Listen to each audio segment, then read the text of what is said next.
Well, welcome back to the When I Heard This podcast. My name is Nate Robinsoff, and I'm here with Pastor Joseph Tillman, MDiv, soon to be D-Man. How are you doing today, sir? I'm doing well. Cool. Yeah, man. Mm-hmm. Ready to talk about some wrath. Wrath? Yeah. Yeah. That's Go to Patreon, $5. That's Nate's angry voice. Grr. Like, subscribe, share, comment, follow, download. Facebook and Instagram is When I Heard This podcast, and X and Locals is When I Heard This. Also tell people that you like the show because you like it. That was so nice.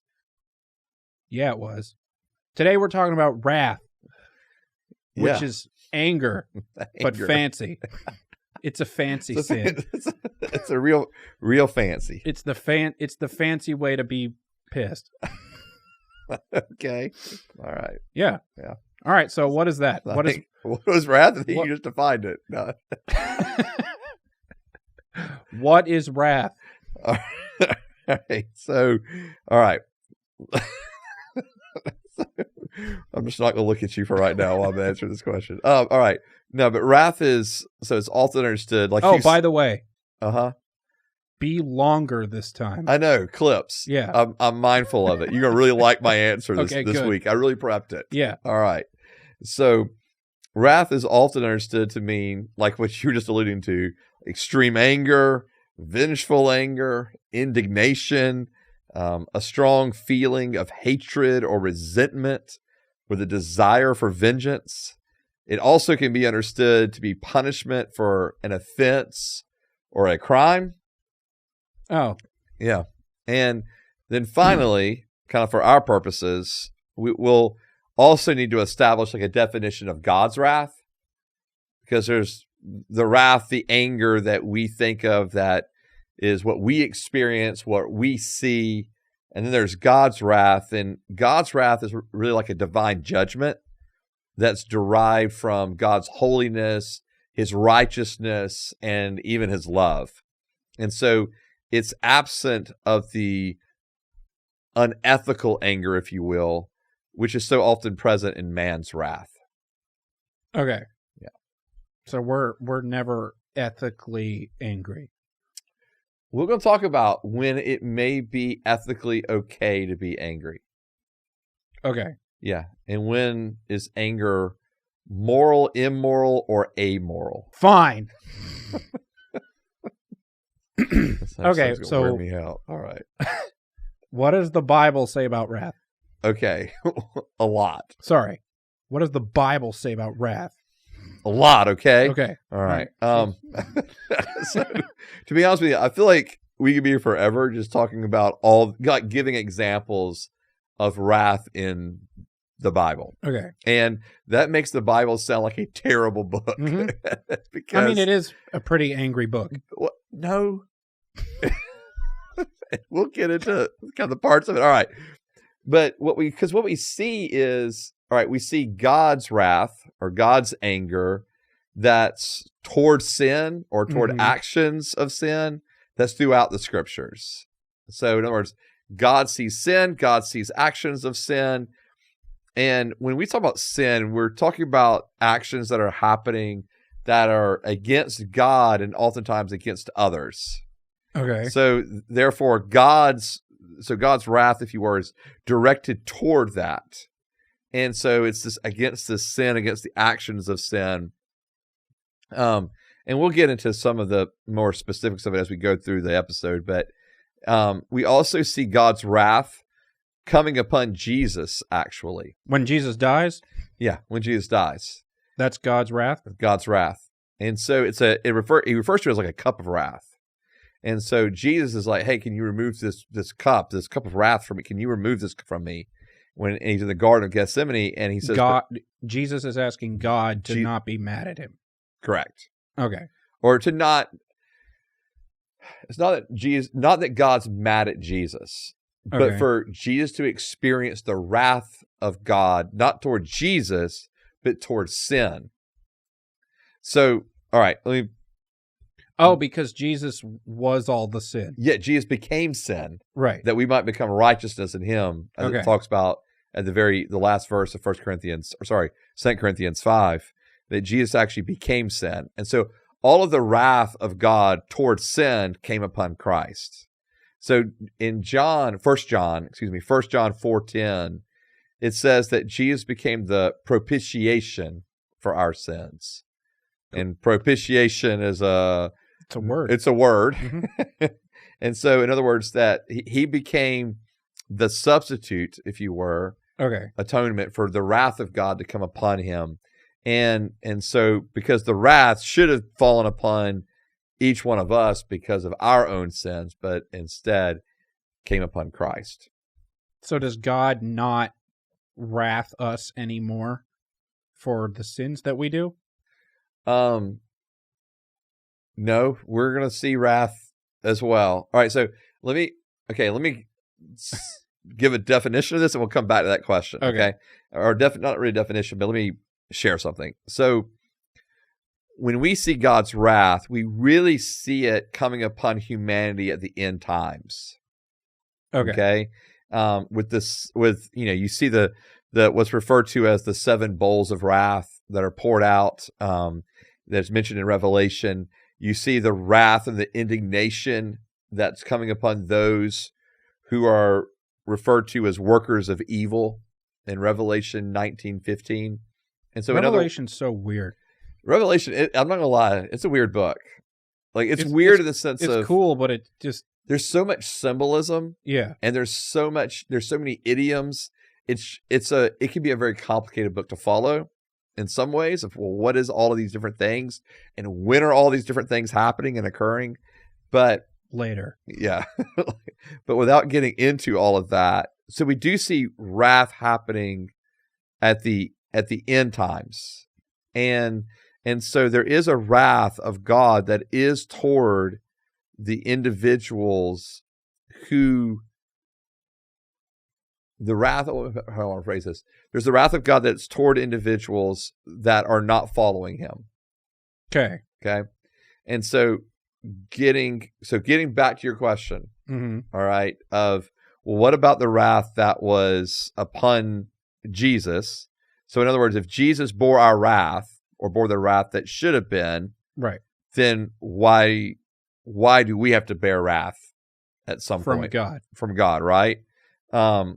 And so let me just read another verse here. So in Romans 1, verse 18, it says, "For God's wrath is revealed from heaven against all godlessness and unrighteousness of people who by their unrighteousness suppress the truth." And that's just what we were just talking about. Okay. So in other words, the wrath of God is revealed against those who are not following the Lord. All right. And getting back to Jesus, your question of Jesus, all right, well, what about Christ? If he died for our sins, wrath came upon him, then what does it matter? But we also have to examine the same thing.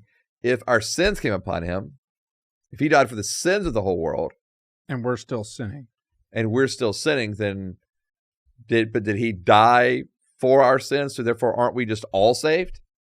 In other words, shouldn't there be some kind of Christian universalism? So does God not wrath Christians when they sin? So wrath is this idea of being. I'm going to use wrath as a idea that's being reserved for the end times. Oh, okay. So you and I will not experience the wrath of God. Okay. Because Christ already bore that wrath. So when we sin, he's just like peeved. he's grieved. Okay. And yes, there's holy anger. Like, aw, snap. Darn. Probably a little more than that. Shouldn't have done it. But it's this, and this is what makes God's wrath so unique, is because love is still present in the midst of anger. And I think that's when we're using words interchangeably, like wrath and anger. Mm-hmm. And I think we probably need to be a little more careful about how we are using those words, just to make sure we're using them correctly. Okay. So in other words, like, does God become angry? Yes. Okay. Even though, we're told over and over again throughout Scripture that God is slow to anger, but it doesn't mean he doesn't become angry. So, but all the wrathiness is at the end. And at the end, and this, and it's like final judgment, Okay. right? Whereas oftentimes what we're experiencing in this world is what I'll call a temporal judgment from God. So it's not a judgment that's judging us based upon our sins or excuse me, our eternal states. Okay. So Christ, when his first coming, so he first came to save, to deliver, to offer the opportunity of eternal life, to follow him. But he does say that when he returns, he's coming back as a judge. And so there's this eternal judgment that's happening then. Whereas like now, I believe what we experience are these like temporal judgments, and by judgments, these temporal corrections. Okay. Yeah. So it's not like, in other words, it's not like God punishes us just for the sake of like, you idiot, I punish you, I banish you or whatever, right? It's more like the judgments are hopefully there's some sense of restorative nature in them. Okay. Of wanting to restore, like where we see our wrong, where we see where we've gone astray, where we've not loved well toward God and toward others, and therefore, hopefully we see that, we experience the consequence of it, and it hopefully will awaken us to that reality and pull us back, yes, under the Lord, but also to where we're loving people well. So in Matthew 5, verse 21, and you'll appreciate this one, we actually hit on this topic a little bit last week when we were talking about lust and cutting off the eye. Oh yeah, yeah, all that stuff, and so it's in that this is in that same passage, okay. But the same thing with adultery. He talks about how if you've lusted after someone, you've committed adultery in your heart. Here he talks about what happens when we have anger in our hearts. Okay. So in Matthew 5:21, you've heard that it was said to our ancestors, "Do not murder, and whoever murders will be subject to judgment. But I tell you, everyone who is angry with his brother or sister will be subject to judgment. Whoever insults his brother or sister will be subject to the court." And so, and the court is the end times. Yes, we'll leave it there roughly as that. Okay. And so, but the idea of, all right, in other words, hey, you've heard it said, "Do not murder," and then the Lord's saying, "But I'm telling you, if you remain angry." So murder is the wrath part. So is the end times when everyone goes to hell forever, or ceases to exist, or whatever? Is that equated with murder here? No, it's equated with God's wrath. So here he's talking about wrath. Yeah, that's what I mean. Well, no. So like what he's saying here is, all right. So like for example, we know that in the law it says, hey, do not commit murder. Right. Okay. All right. Don't murder someone. All right. Well, and in the same way where it was, hey, do not commit adultery. Mm-hmm. Okay. And Jesus says that in regard to the adultery part, hey, but if you've lusted, it's just like you've committed adultery. Okay. Here Jesus is saying, hey, if you hold anger in your heart, it's just like you've murdered someone. Oh, okay. He's bringing in, like he's equating the two. So it's like if I'm mad at someone forever, I've essentially, my truth is that they're dead.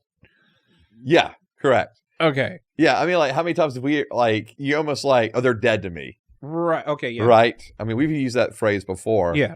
And so what Jesus is saying here is, if you've got that much anger or bitterness in your heart towards someone, okay, it's as if you've committed murder. Okay. Like the same thing that's going on in the heart of someone who commits murder is in you right now. Cool. Wrath. Cool. Wrath. All right. I don't know if I've ever heard those two words put together so closely. Okay. So why is wrath a sin for us to do it? Like, why is it as if I am murdering? Murdering. Okay. Doing a murder. Yeah. So I think it's like all other sins, to be honest, in the sense of with wrath, with anger, and again, this is like extreme anger, right? Mhm. There are anger that just is not subsiding. Which we're going to get to in a bit. Yeah. Is that there's an absence of love. Okay. And so in other words, when we're full of anger or wrath, rarely is it this righteous anger. So is the opposite of 7 deadly sins love? Because I feel like you say that every time. Yeah. All right. So Galatians 5:14. All right. Let me read this verse to you. Galatians 5:14. This sounds like a verse that I should know. I don't know. It's a good one to know. Okay. All right. For the whole law is fulfilled in this one statement: love your neighbor as yourself. All right. So in other words, the reason that we can talk about sins so often as, well, in that sin there's no love, is because that is basically what sin is. Okay. Sin is like the opposite of love, if you want to put it that way. Like sin, if I am sinning, then I am not loving someone. Okay, so how much wrathy anger am I allowed to do? Right. Because I know there's some verse somewhere that says, be slow to anger. Which is wrath. Okay. So does that mean that if I'm like, hey, I want to kill this person, right, but I wait a few months and kill them then, is that me? It's all better at that point. Slow. You've slowed to kill them. Yes. So how much anger is acceptable, and when can I kill someone? Okay, maybe really quick to say you don't need to be killing anyone. All right. I mean, maybe self-defense in some circumstances. Well, you've equated wrath with murder, right? Yeah. So let's say murdering someone. When am I allowed? Because if I'm in self-defense, it's not murder. So yeah, okay, right. No to murder. Okay. No, we're not murdering. Never. What if I'm slow to it? What if I do it slowly? No murder. Okay. Murder's no murder. All right. Thou shalt not murder. Right. All right. So let's just put that on the table. Murder's Thou no shalt bueno. Not murder quick. At all. All right. All right. Fine. Okay. So let's look at this maybe in stages. Okay. All right. So there's like the initial emotion of anger that we'll experience. Okay. Which is not wrath. Which is yet. Right. Okay. And which is not even sin yet. Okay. I'm going to call it completely amoral. Like, so in other words, like I experience this feeling of anger. Okay. All right. And because all of us have that feeling of anger from time to time. Yeah. Okay. And so how long's that allowed to go on? That is right. Yeah, I know you want your time. Okay. So I think that anger or wrath wrath becomes sin when we're hanging on to those emotions and dwelling on those emotions, like when we're just stewing in them. Okay. And we've all done that, right? We've all been stewed. Yeah. Okay. I don't know if that's a Southernism or not, but yeah, that's I mean, like we've all been that place of where we're just dwelling on it and just can't, like, it's almost like consuming our thoughts, consuming our emotions. We're just, and so I think this is the anger that Jesus speaks of when he's talking about, hey, you've heard it say, do not commit murder. I'm telling you, if you have anger in your heart to your brother and sister, you've already done that. So is emotional, amoral anger not anger in my heart? I think it's just the emotional, like the feeling of it. Okay. Okay. Now, you do hit on a good point, because one of the things you talked about was being slow to anger. Right. Right. So Exodus 34:6 talks about the fact that we're told that God is slow to anger, that he's abounding in steadfast love. Okay. Okay. And so if that's who God is, if he's slow to anger, if he's abounding in steadfast love, then hopefully as we're becoming more and more like him, we take on those tendencies. Okay. Like, so I think, or not I think, I know, my temper used to be a lot, it was a lot shorter than it is now. Right. Which is why we're able to do this podcast. Because I don't want to kill you. Yeah. Yeah. I mean, like, and I think, and some people just really never deal with anger that much. It's never been like a big deal to them. And then others, man, it's a much bigger deal. Right. And so, when I was like a young kid, I would like throw golf clubs around the golf course and everything. Oh, on a golf course. Yes, on a golf course. Okay. And so, or if I'm playing baseball and I get mad and slam the bat and all that stuff, right? It just, it's like and then other things would happen and you just get a short and short temper. I probably things that we can relate to being in traffic, you know, and here around the Atlanta area, traffic being fairly dense at times. At all times. Right, at all times. And just the fact that, we can kind of, if someone cuts us off, we're not getting there as fast as we want to, someone's going insanely slow in front of us, whatever. We can lose our cool on that. Or something happens, maybe we're raising kids and, we just kind of go, we get more frustrated with our kids. But again, hopefully as we're becoming more like Christ, those things we're not being triggered with anger so much. But in that initial, what I'm saying is though, in that initial moment of anger, like that's amoral as long as we're not staying there in it. How long is a moment? All right. So Ephesians 4. Mm-hmm. So let me pull up Ephesians 4:26, and it'll probably be familiar. This is a pretty actually common phrase in our culture. Even if you're not really growing up in the church, you probably have heard this before. So verse 26 of Ephesians 4 says, "Be angry and do not sin. Don't let the sun go down on your anger," which is what we've heard often before, "and don't give the devil an opportunity." Okay, so it actually says, "Be angry and do not sin." Okay. And I think that's what we're talking about here, like that initial emotion of anger. Okay, you experience that, you feel that. Sometimes it's justified and sometimes it's not. So okay. Sometimes I can be so full of anger toward what I see as an injustice. Like, okay, right. Like, all right, extreme example, human trafficking, sex trafficking, right? Like, just the very topic itself can cause me to become angry. That you exists. Want to murder sex traffickers? I see. That's where I can't go to. I can't go to. I want to murder. Why not? Them. I'm not supposed to murder, bro. But do I have that initial anger at the fact that exists and at the people that perpetuate it? Yes. So you have constant initial anger for sex traffic. Just like you have constant anger for regular traffic. I would say that the very fact that we get angry at something so immoral and unjust as human and sex trafficking is perfectly normal.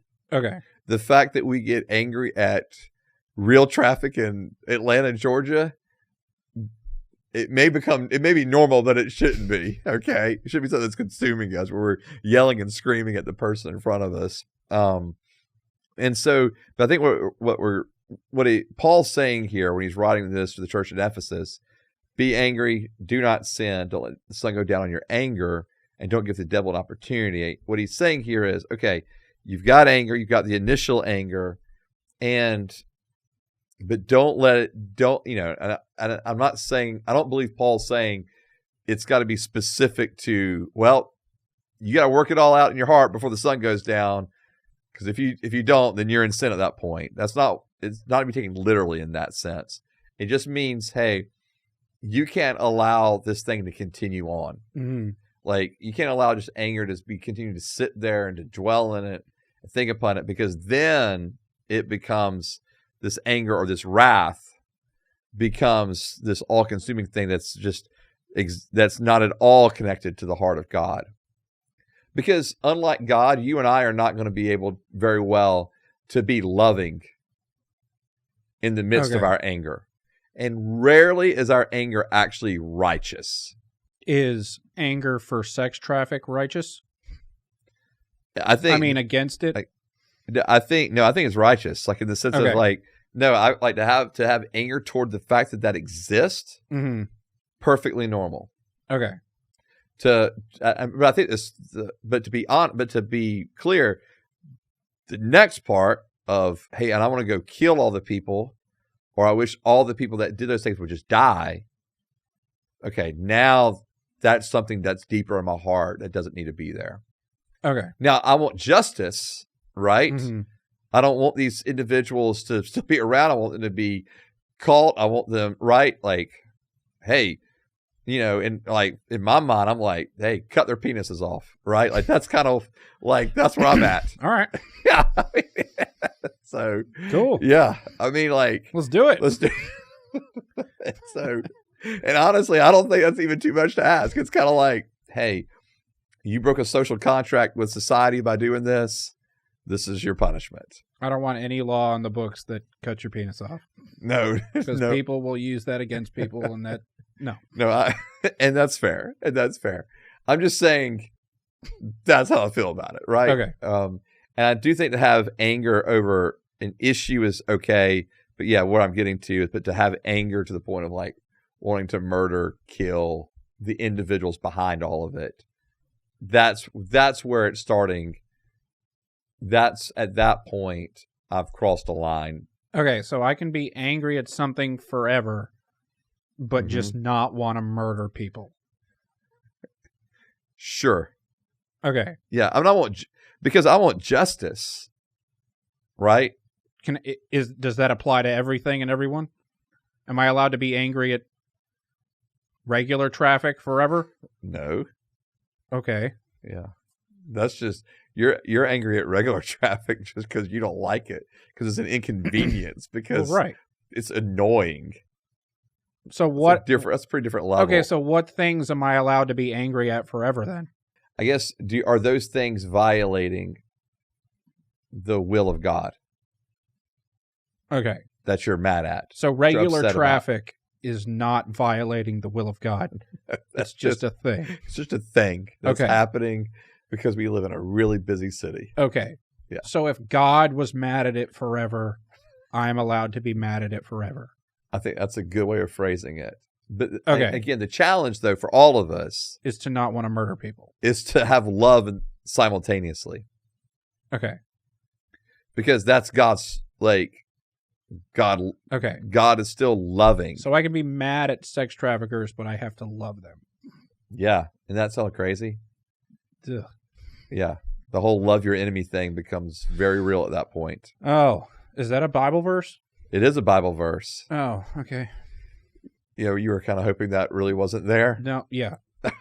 That's one of those phrases that I didn't know if it was like an actual Bible verse or if it's just something people said forever. Oh, I gotcha. Yeah. That happens a lot for some reason. Yeah. So how about do we want to go find that verse then? Sure. Just to give context to people. All right. So I'm going back to Matthew 5 and verse 43. Mm-hmm. You have heard it said, love your neighbor and hate your enemy. Heard it say. Okay. Oh, I've heard it said. That's not what they say to do. That's what Jesus is saying. Okay. Jesus is saying to the people who was listening to him, he said, you've heard it said, love your neighbor, hate your enemy. But I tell you, love your enemies and pray for those who persecute you, so that you may be children of your Father in heaven. And so, as he goes on to say, for if you love those who love you, what reward will you have? Don't even the tax collectors do the same? And if you greet only your brothers and sisters, what are you doing out of the ordinary? Don't even the Gentiles do the same? And so, yeah, love your enemies. It's right there from Jesus' mouth. Fine. I mean, fine. Yes. Sometimes you just get a little wrathy and want to wrath someone off. Okay. So what do I do about it? Like, All right. is that a sin? To just want to, all right. So again, because I can like be angry and just not realize that I'm like angry, really angry. Yeah. And have thought about how I would murder someone for the past few days. Well, I don't know how that just escapes you. So again, there's the amoral part of the initial anger, the initial feeling. Mm-hmm. Okay. But no, we can't just like continue in it and just want to wrath, to use your phrase, just want to wrath people sometimes. Okay, but it just like happens sometimes, right? Like where you just like, get angry. Yeah, sure. like lust. Sure. Where instead of thinking about sex, I'm thinking about murder. Well, okay. Yeah, I mean, yeah, I understand. So, and again, but I think just like with the lust thing, we know that if we're thinking about it and it crosses that line to sex, it crosses that line to murder, like we know that's sin. Yes. Okay. And so the whole point again of, we read, the passage from Exodus 34 that talked about that, God is slow to anger, that he's abounding in steadfast love. The fact that, again, hopefully we're becoming more and more like Christ. And so hopefully our responses to things are less filled with anger, or anger doesn't sit as often and stay as often within our own hearts. Is wrath just like does wrath always have to be I want to do the murder, or can it just be like hey, I wish they weren't alive? Oh, okay. Yeah, it's both. It is? Yeah. Okay. Yeah, absolutely. What if it was I wish they're in a coma? That's still not good, brother. Is that wrath? That's wrath. Why? Because you're not loved. There's no love there toward them. Okay. I mean, you're actually... I'm just trying to read the Bible verse right. I know.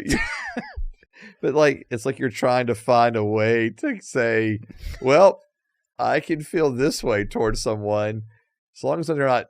I don't want them dead. Right. I just want there to be no brain activity and them still kind of being alive. But it's not dead. But it's not dead, so right. Am I in the clear? Yeah. No. It's like saying, hey, all I was thinking about was going and busting some kneecaps. Right. That's not wrath. Like, I'm not going to kill them. Right. I'm just going to break some legs. Right. No, that's not okay. I'm just going to put them in a wheelchair. Right. Forever. And then break their legs. No, that's not okay. That's still anger. That's still wrath. That's wrath? Because wrath in the Bible verse was murder. Yeah. So I guess it's if we're looking at how we're wanting to define wrath. Okay. So if wrath again is this extreme anger, mm-hmm. or this like vengeful anger, then if that's why we're going to define wrath, okay, then the extreme anger would lead me to go break people's legs. So I'm being vengeful if I want to go break their legs. Yes. and I'm being vengeful if I want to do nothing and have the universe magically put them in a coma.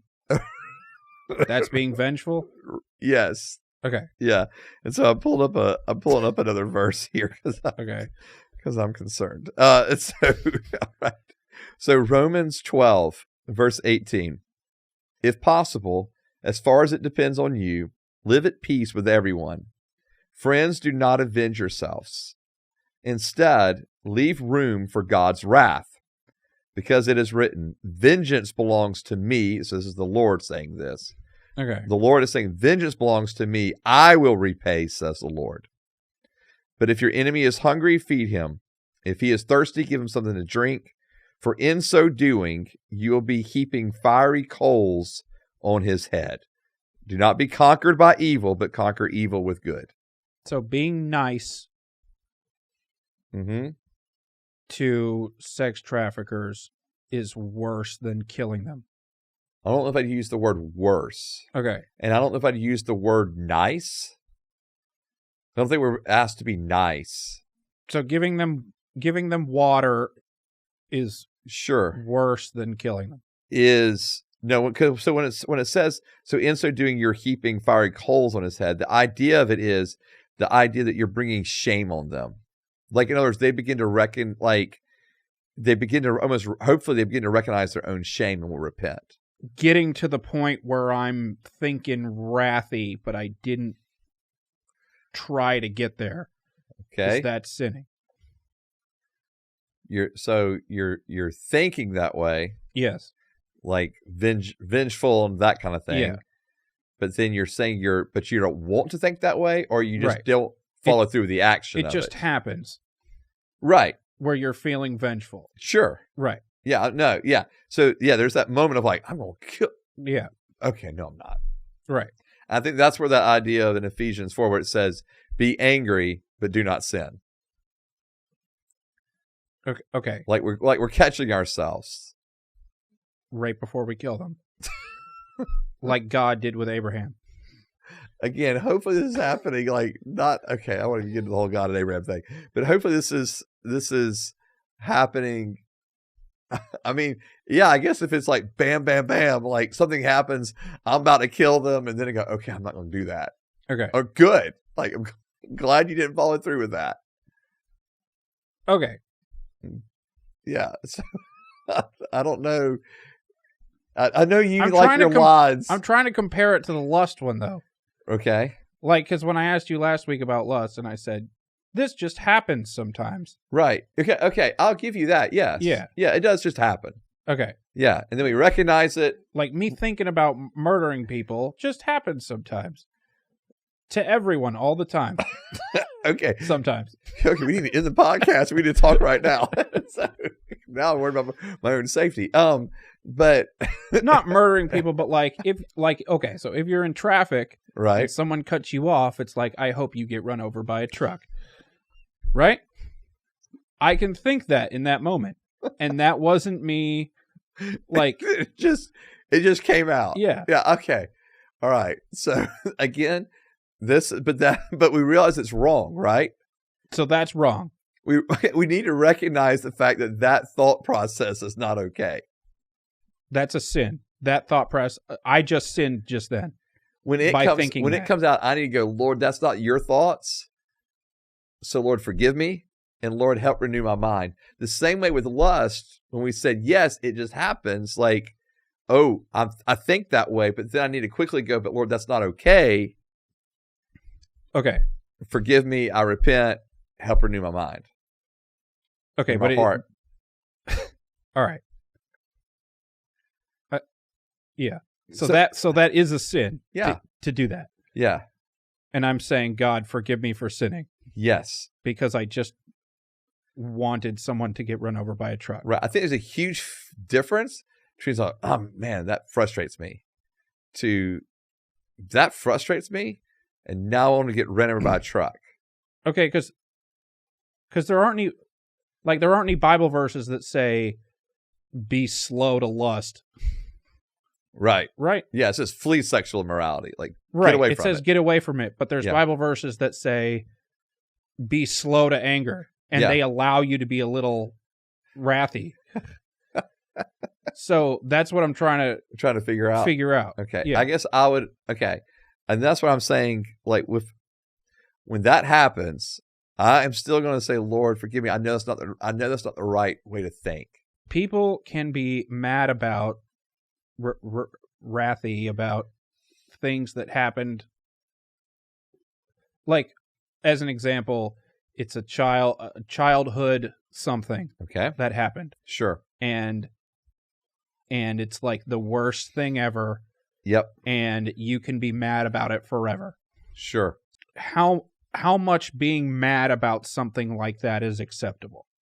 Okay. Like, because it's like the worst stuff. Right. And affects your life. And like, what it wasn't an ever a slow to anger thing. Right. Like, it was just like, this is something that happened to me and I'm pissed. Sure. Yeah.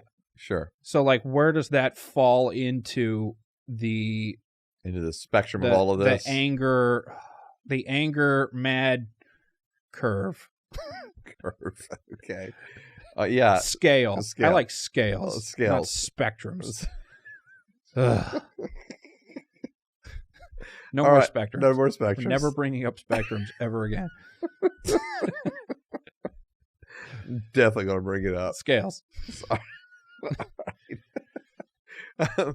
Okay. So there's no doubt that individuals, whether it's a childhood trauma, whether it's something that's happened in their adult life, right? Things happen that are so unjust, that are so wrong, that absolutely you're angry about it, and you have every right to be angry about it in the sense of that's not okay. Right. Like that's directed towards something that's so unjust. It's not okay. And I'm not going to tell someone that, well, just get over it. No, like what happened is not okay. I think you have to give people time to process through that. So in other words, when something happens, how long? Oh God. Okay, put it this way. If in the counseling realm, psychological realm, 3 to 5 years to deeply grieve loss, or to deeply, and loss can be not just the loss of a loved one because they died, but loss of something within you because of trauma, or being a victim towards something, is a perfect, normal, acceptable time to grieve and to try to, and because part of grief is anger, is what I'm getting to in that. Okay. Is there's an anger there And because you're just pissed. Like, and I want to murder the person that did it to you. And you may feel that way too. Okay. What I would say is that in the midst of that, we do need to know that, okay, there's the anger there, that it's real, it's intense, and I'm going to try to work through for trying to eventually get to a point of forgiveness. And that's, again, I'm not saying it's going to happen magically overnight. And I don't want to equate forgiveness with an emotion either. So we choose to forgive, and we hope the emotion comes. But here's my point, is because the reason forgiveness becomes important in this is because if, let's say, something's happened and I'm 10 years after that point, okay? Because it's different when you're a kid, right?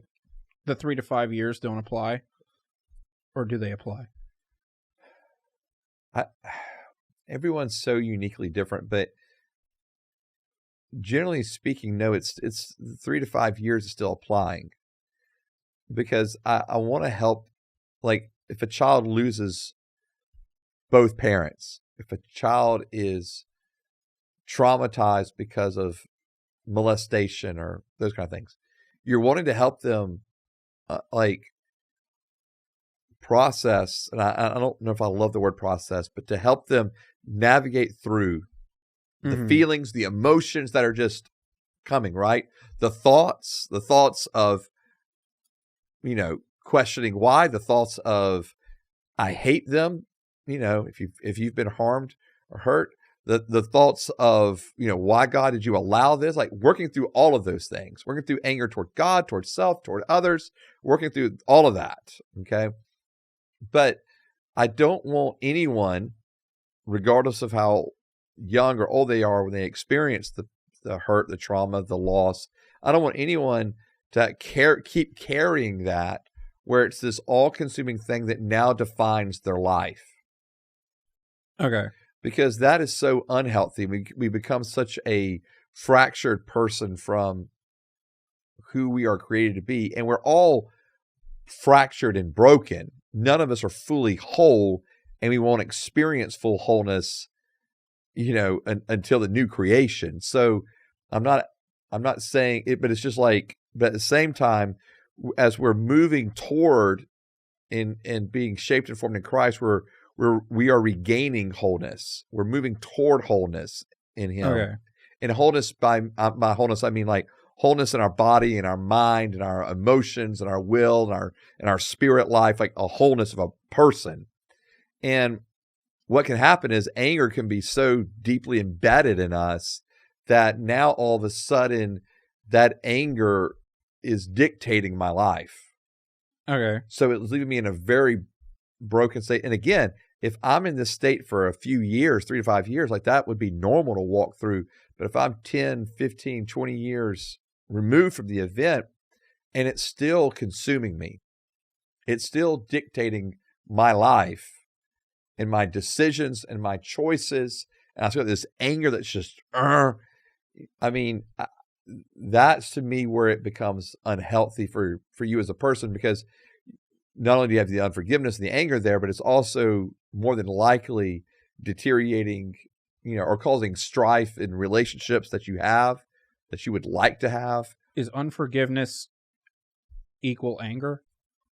Yes. So, for example, when someone comes to me and they say, I have an anger problem, my bearing from that point is, where is the unforgiveness that's leading to the anger?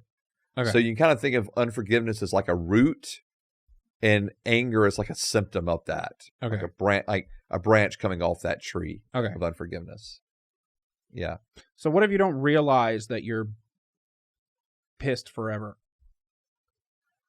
Yeah, and I think there are people who don't realize that. Okay. Because they're the people that you come across, and there's just that, like, we all know people who are like this, is that there's just always just strife around them in their relationships, like constantly, because when we're broken in that sense, and I say broken, and I don't mean that in a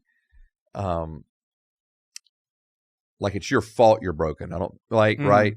I just mean like because we're not experiencing healing in that area of our life, it's affecting everything else. In our, more than likely in our relationships, and then envy and jealousy and depression and anxiety all become factors in this. And so I think that there's this reality that for someone, that's what I'm saying. If someone is experiencing that deep level of unforgiveness, that really is, in other words, think of it this way: we all have that initial feeling of anger, but then we're able to kind of, I move past it, right? Or it settles after a couple of days, or I talk to someone and I'm able to kind of get past it, right? But when unforgiveness is built up around it now, or it's not just the anger, the emotion to the wrong, it's now unforgiveness has set in, and it's like it's holding anger there. So it's like yeah, and because it's holding anger there, I'm just kind of in a perpetual state of it. And I'm not saying I'm walking around every day angry and pissed, but it doesn't take much to set me off. It doesn't take much for me to lash out against someone. And what I'm saying is, most often the time, the people that are being harmed by it, the relationships I'm having that I can't seem to keep, it's not because of what's going on in that dynamic. It's because of the unresolved unforgiveness in me that's leading to that. So how is being a wrathy person gonna affect my existence? Like, you kind of touched on that, but what is it? Yeah, what is going to happen? Yeah, I think when we stay there at that point, I think that's what I was talking about earlier with the idea of they're having issues in relationships. With there being strife and jealousy and envy and kind of contentiousness. And I think also it can impact us in creating anxiety, because if I'm angry, that I've got chemicals just running, like in an adrenaline rush all the time. And it leads, so it can physically hurt you. Physically can harm me. Yeah, and affect me obviously in my mental health. Is that scientific? It is. Okay. And also it can infect me in regards to. Are you mixing science with religion? What are you doing? Science. Have we ever had a conversation about this? No. Science and religion are meant to be together. Yes. We need to do a whole topic on this. All right. So, anyways, I love science. Cool. Yeah. I think it shows amazing parts of God and his creation. All right. Next year. All right. Next year. Science. V religion. And of course, that's how you're going to phrase the Yes, episode title. I know. All right. Hopefully, we'll be able to find a way to connect the two together.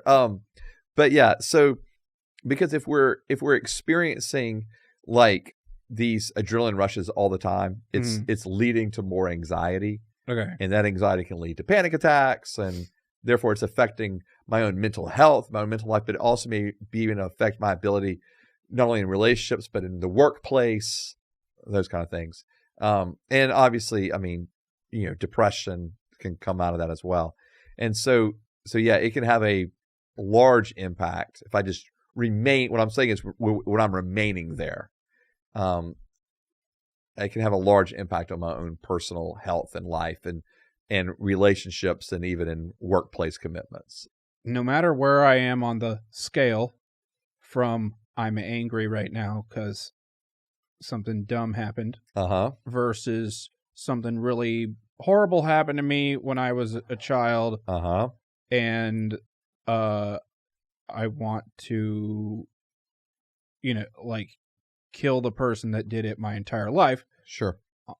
Anywhere on that scale, how do I not have that be my life forever? Yeah. Well, I guess for me, no matter where I am, right, in that thing, pissed existence. Yeah. And I think it gets back to the unforgiveness part. Okay. For the whole scale, and here's why.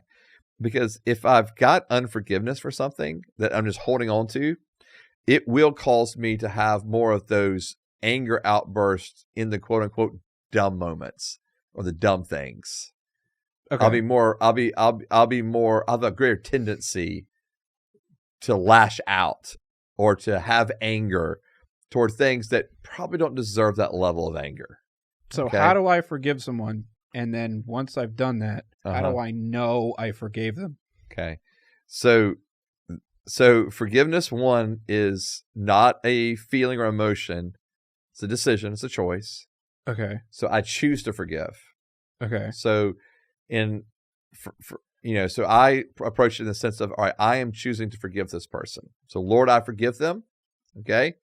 And then I'm saying, Holy Spirit, can you help me to forgive to the point to where it's not just a choice of the forgiveness, but where there actually is the emotional connection as well, where I don't have that anger or I don't have that angst towards someone or something. And it all just goes away. And I say that. If you say that? Yeah. No, that's what I'm saying. Like, and you may have to make that choice. Okay, let me be clear on this. We may have to make that choice every day for days or years.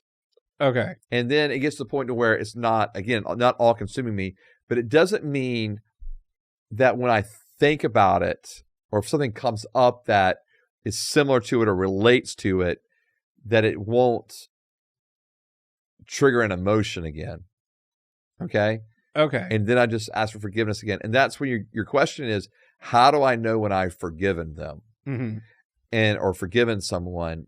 And I don't know if that's even necessarily the full right question, because I think don't tell me what to ask.